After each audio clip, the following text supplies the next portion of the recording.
বন্ধুরা, ভগবদ্গীতা আমাদের শুধু জ্ঞানই দেয় না, এটা আমাদের জীবনে নিয়ে আসে এক গভীর ইতিবাচক পরিবর্তন।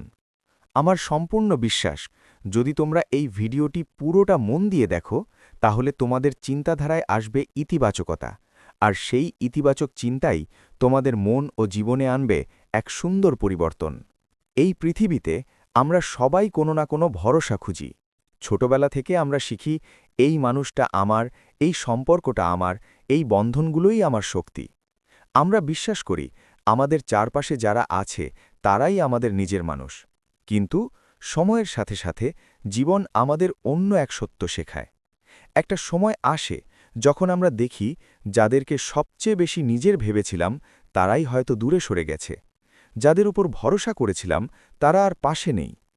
তাই জীবনের সবচেয়ে গুরুত্বপূর্ণ শিক্ষা হল ভেতরের শক্তিকে জাগিয়ে তোলা।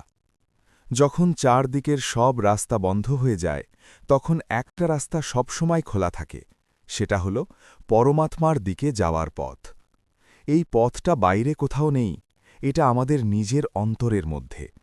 যখন আমরা চোখ বন্ধ করে নিজের ভেতরের দিকে তাকাই, যখন আমরা সব ভয়, সব দুঃখ, সব প্রত্যাশা ছেড়ে দিয়ে সেই অদৃশ্য শক্তির ওপর নিজেকে সমর্পণ করি, তখনই আমরা আসল শান্তি খুঁজে পাই।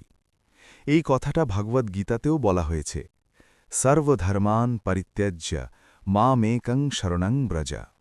অর্থাৎ, সব কিছু ছেড়ে একমাত্র আমার শরণ নাও। এখানে আমার মানে কোনো ব্যক্তি নয়, বরং সেই পরম শক্তি যাকে আমরা পরমাত্মা বলি। এই পৃথিবীতে আমরা অনেক সময় একা অনুভব করি, কিন্তু সত্যিটা হল আমরা কখনোই একা নই। আমাদের ভেতরে একটা শক্তি সবসময় আমাদের পথ দেখাচ্ছে, আমাদের রক্ষা করছে। শুধু আমাদের সেই শক্তির সাথে সংযোগ তৈরি করতে হবে।